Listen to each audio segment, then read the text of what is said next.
माझ्यासोबत 97व्या अखिल भारतीय मराठी नाट्य संमेलनाचे अध्यक्ष जयंत सावरकर आहेत. त्यांच्याकडून जाणून घेऊया, कारण बिनविरोध निवड आणि त्याच्यानंतरचा आजचा त्यांचा साजरा करायचा दिवस आहे. कारण संमेलनाचे पडघम वाजू लागलेले आहेत, नांदी सुरू झालेली आहे. अण्णा, कसं वाटतंय? आणि आजचा दिवस किती दिवस खरं तर याची वाट बघत होतो, कारण संमेलन काही दिवसांनी पुढे गेलं. कार्यकाळ तसा 7-8 महिन्याचाच झालेला आहे. कशा अर्थानं या सगळ्या गोष्टींकडे पाहता आणि आज संमेलन सुरू होतं? कार्यकाळ जरी कमी झाला असला तरी माझी यादी या पदावर नेमणूक झाली, निवडून आलो मी, याच्याबद्दल मला म्हणजे थोडं आधी आश्चर्य वाटलं, पण नंतर मात्र मला खूप आनंद झाला. आमच्या घरातल्या सगळ्या लोकांना आनंद झाला.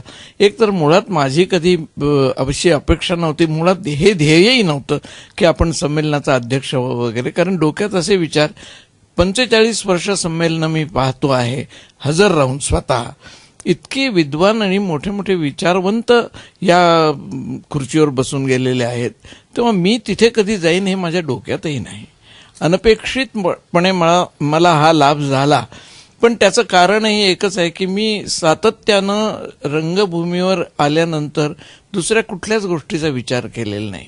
म्हणजे व्यासपीठावरून बोलताना अनेक जण असं बोलतात किंवा मीही काही वेळा पूर्वी कदाचित बोललो असेन की रंगभूमी हा माझा श्वास आहे, हा माझा प्राण आहे वगैरे वगैरे वगैरे.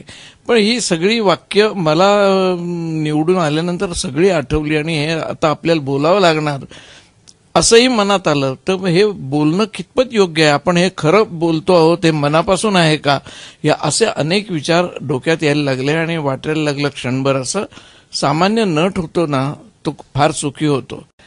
हे म्हणजे जया अंगी मोठेपण तया यातना कठीण, हे मला प्रत्यक्ष त्याचा अनुभव घ्यायला लागला. त्याच्यामुळे मला थोडंसं नंतर असं एक उदासीनता अशी यायला लागली की आता या पदावर आल्यानंतर आपल्याला खूप गोष्टी खऱ्या बोलाव्या लागतील. म्हणजे मी आयुष्यात खोटं बोललोय असं नव्हे तरी सुद्धा, पण म्हणजे आपल्याला काय, आपण जे काय वागलोय तेच आपण सांगायचं, दुसरं आपण काय सांगणार. कारण असत्य हे केव्हा तरी बाहेर आल्यापासून राहत नाही. 24 तास मी रंगभूमीचा विचार करतो असं म्हटलं तर ते अगदी धादांत खोटं ठरेल. तसा मी कधीच विचार केलेला नाही, कारण प्रत्येक गोष्टीची एक वेळ असते, मर्यादा असते. हे सगळं सांभाळून कुटुंबाला वेळ देणं पण मी आनंदाने केलं. म्हणजे मी याच्यात फार रमलो.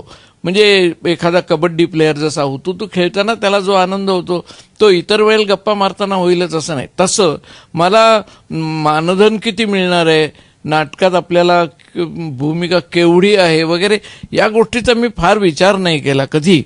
कारण मला एकच हे होतं की वेळ एकच होतं, व्यसन एकच होतं की नाटकात सतत काम करत राहणं. कुठल्याही कारणानं रंगभूमीवर आपण गेलं पाहिजे, आपल्या तोंडाला रंग लागला पाहिजे. अगदी मला पहिले सुरुवात आठवते, मी बॅकस्टेज करत असताना मला एक लहानसं कामही करायला लागलं. नाटकाचं नाव माझ्या आठवणीप्रमाणे यशवंतराव होळकर असं नाव होतं, विद घाटेने लिहिलेलं, साहित्य संघाने रंगमंचावर आणलेलं आणि त्यावेळचे प्रसिद्ध दिग्दर्शक के नारायण काळे यांच्या हाताखाली मला रंगमंचाच्या मागचं काम आणि शिवाय स्टेजवरही लहानसं काम त्यांनी माझी एकूण हौस आणि उत्साह बघून दिलं. तेव्हा मला त्या मेकअपमनने सांगितलेलं, किती वाक्य आहेत तुला? 2 वाक्य आहेत. याला नुसती पावडर मार आणि जाऊ दे. मी जरा खट्टू झालो आणि त्याच्या नकळत येऊन थोडंसं फाउंडेशन चेहऱ्याला लावून घेतलं मी त्यांच्या नकळत. पण म्हणजे मला सांगायचा मुख्य मुद्दा असा की नाटक हे खरोखर त्यानेच मला आजपर्यंत लोक म्हणतात तुमची तब्येत अशी कशी वयाच्या 81व्या वर्षी सुद्धा, त्यात काय माणूस किती वर्ष जगू शकतो, उत्तम तऱ्हेने जगू शकतो. पूर्वीची उदाहरणं खूप आहेत, पण नाटकानं मला जिवंत ठेवलं. खरंय, निश्चित. पण या सगळ्यामध्ये अण्णा, बॅकस्टेज आर्टिस्ट ते आज नाट्यसंमेलनाचा अध्यक्ष आणि त्याच्यामध्ये सिनेमे, सिरियल्स अशा वेगवेगळ्या टप्प्यांचा प्रवास तुम्ही केलेला आहे. पण ह्या सगळ्यात आत्ता बॅकस्टेजला काम केल्यामुळे बॅकस्टेज वर्कर्सचे जे प्रॉब्लेम आहेत, जे खऱ्या अर्थानं आज भेडसावत आहेत, आणि एकूणच रंगमंचाची अवस्था, रंगभूमीची कशा अर्थानं तुम्हाला या सगळ्यांकडे वाटतं, कारण एकूण नाट्यगृहाची अवस्था, हे सगळे प्रश्न उभे आहेत आणि तुम्ही ते जिवंतपणे पाहताय की ह्या सगळ्या गोष्टींना तुम्ही ज्या पद्धतीने भिडताय, काय वाटतं तुम्हाला? आणि अध्यक्ष भाषणात त्याचा उल्लेख होणार आहे. अध्यक्ष भाषणात मी यातले बऱ्याचशा अडचणींचा उल्लेख करणार आहे. पण अमुक एक विशिष्ट वर्गाविषयी म्हटलं तर नाट्यसंस्था अशा आज नाहीच आहेत अस्तित्वात की ज्यांच्याकडे कायम माणसं नोकरीला आहेत. आज या कंपनीत 8 दिवस त्यांचा दौरा करतोय तर उद्या दुसऱ्या कंपनीत 8 दिवसाचा दौरा आहे, तर 8-10 दिवस काही कामच नाही. ही जशी नटांची परिस्थिती तशीच रंगमंचावरच्या कामगारांची पण स्थिती आहे. आता त्यांना घरं देण्याचा प्रश्न येतो. घरं देण्यासाठी सरकारने घोषणा केल्या, त्या पार पाडतीलही, त्यांना घरं मिळतीलही, पण सुरुवातीला लागणारा पैसा ते कसा उभा करणार आहेत याचा कधी कोणी विचार केलेला नाही. नुकतीच मध्यंतरी माझी राज्यमंत्री रवींद्र, राज्यमंत्री आहेत की नाही मला माहीत नाही, पण त्या खात्याचे ते मंत्री आहेत, त्यामुळे त्यांचा उपमर्द करून काही बोलण्याची माझी इच्छा नाही. पण त्यांना मी जेव्हा हे विचारलं एका रंगमंचावर आम्ही आलो असताना, तेव्हा ते असं म्हणाले की बँकांच्या मार्फत ही त्यांना पैशाची व्यवस्था करून त्यांना घरे देण्याची घोषणा लवकरच सरकार करेल. ते ऐकून मला आनंद झाला. मी म्हटलं, कारण मी स्वतः या सगळ्या अडचणीतून गेलेलो. सुरुवातीची रक्कम 1,00,000, 2,00,000, 5,00,000 जी काय असेल ती, अगदी 5 आणि 10,000 म्हटले तरी सुद्धा सामान्य मध्यमवर्गीय, मग तो कामगार असो, नट असो किंवा आणखी कुणी असो, उभी करणं त्या मर्यादेत खूप जड जातं. आणि त्याचे हप्ते फेडून ती रक्कम आपण वळती करायची, तर तोपर्यंत पुढचे हप्ते आणि पुढचे पैसे भरायची वेळ येऊन ठेपते. अशा वेळेला मग कामगारांनी काय करावं, हे प्रश्न ज्वलंत आहेत. आणि कामगार कुठल्या तरी एखाद्या संस्थेत नोकरीला असते, त्यांना प्रॉव्हिडंट फंड असता, ग्रॅच्युइटी असती, तर गोष्ट वेगळी होती. पण तसं आमच्याकडे आता नाही. शेवटची कंपनी मी पाहिलेली म्हणजे ललित कलादर्श, ज्यांच्याकडे काही कामगार हे पगारी नोकरीला होते आणि त्यांच्या बऱ्या वाईटाची सगळी जबाबदारी भालचंद्र पेंढारकर यांनी समर्थपणे शेवटपर्यंत पेलली. म्हणजे मी साक्ष आहे त्याला. या सगळ्यात विमा योजना आणि बालरंगभूमी, म्हणजे विमा योजनेची घोषणा कित्येक वर्षांपूर्वी झाली, त्या सगळ्या गोष्टी अजून त्याची पूर्तता वेगळ्या अर्थानं होते का, किंवा त्या सगळ्या गोष्टींकडे किती सकारात्मक पद्धतीने पाहायला हवं, आणि बालरंगभूमीसाठी काय घडणं आवश्यक आहे असं तुम्हाला वाटतं, किंवा त्या दृष्टीने काही पावलं टाकणं महत्वाची वाटत आहेत का सरकारी पातळीवर? विमा योजनेबद्दल मी असं म्हटलंय की सगळ्यात आर्थिक तज्ज्ञ जे आहेत या व्यवसायाशी निगडीत, त्यांनी आणि रंगमंच कामगार आणि निर्माते एकत्र येऊन ही विमा योजना त्यांच्या फायद्यासाठी कशी राबवता येईल.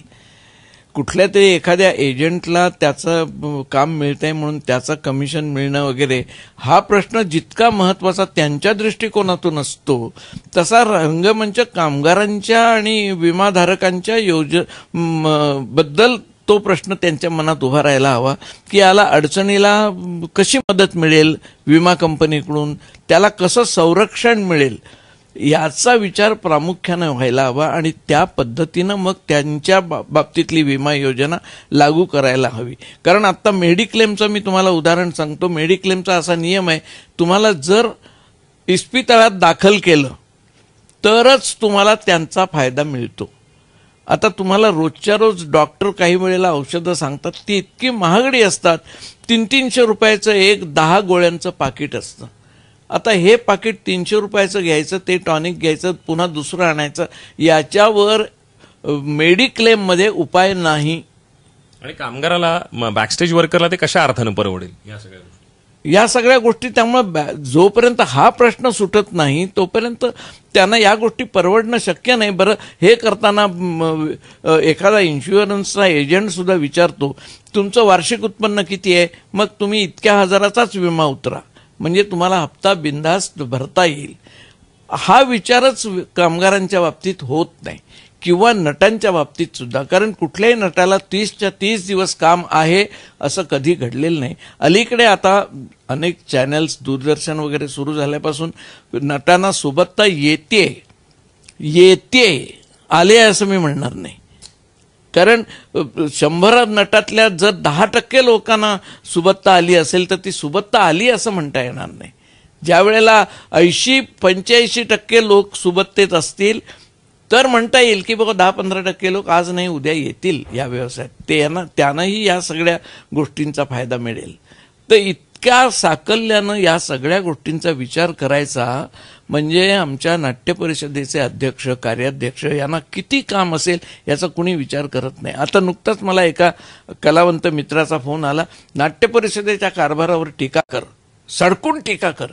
मी म्हटलं अरे ते एवढंच सोपं आहे, फक्त त्यांनी केलेल्या कामाची दखल घेणं मात्र कठीण जाणार आहे. कारण तुम्ही आम्ही कुणीही नाट्य परिषदेशी निगडीत राहत नाही, त्यांचं काय काम चाललंय याचा कधी विचार करत नाही. आपण फक्त म्हणतो परिषद काय करते, परिषद काय करते. हा प्रश्न तुमच्या वडिलांना विचारा ना, तुमच्या आईला विचारा की तुम्ही आमच्यासाठी काय केलं, मग काय म्हणतील ते तुम्हाला. परिषद काय करते हे जाणून घ्यायचं असेल तर परिषदेत या. परिषदेसाठी तुम्ही निवडणूक लढवा आणि तिथे अधिकारावर आहे, काम करा. कार्यकर्ते मिळत नाही तो पदाधिकारी पुष्कळ मिळतात. आज मोहन जोशींसारखा अध्यक्ष आहे, त्याला परवडतंय म्हणून तो आपले काही तास वाया घालवू शकतो. नाही तर मला सांगा, उपाशी पोटी समाजसेवा कुणी केली आता अलीकडच्या काळात. आपल्या देशातल्या सगळे अगदी राष्ट्रपतींपासून सगळ्यांना पगार आहेत. पगार नाही कोणाला, आमच्या परिषदेच्या अध्यक्षांना नाही, उपाध्यक्षांना नाही, कार्यवाहांना नाही, संमेलनाध्यक्षांना नाही, किंवा त्यांना काही नाही. कुठल्या सवलती आहेत सांगा. मला खरोखर असं वाटतं की सामान्य नट होतो, बरा होतो मी काय. पण असं म्हणून याच्यापासून मला दूर पळून चालणार नाही. नुसतं स्वतःचं पोट भरणं हे आयुष्यभर सगळेजण करतात, मीही तेच केलं. पण आज मला ही एक संधी मिळाली या खुर्चीवर बसायची. कार्यकाळ कितीही असो, कार्य करणाऱ्याला काळ कधीच कमी आहे असं वाटत नाही. तो तेवढ्या वेळात झेपेल तेवढंच कार्य करेल आणि ते महत्व. विवेकानंद काय 80व्या वर्षापर्यंत नाही जगले, 32व्या वर्षी गेले, पण जाण्यापूर्वी आयुष्यभर पुरेल इतकं तुम्हा आम्हाला देऊन गेले. मग त्यांचा आदर्श ठेवून आम्ही जर वागलो तर त्यात जास्त भलेपण आहे आमच्या कलावंतांचं. आणि त्यांचं कसं भलं होईल हाच माझ्यापुढे प्रश्न आहे. आणि भलं म्हणजे काय, कोणाला मी श्रीमंत करू शकणार नाही, पण त्यांना प्रत्येकाला काम मिळालं पाहिजे. काहीतरी आपण रंगभूमीसाठी करतो ही भावना त्यांच्या मनात पोट भरत असताना सुद्धा जागरूक राहिली पाहिजे.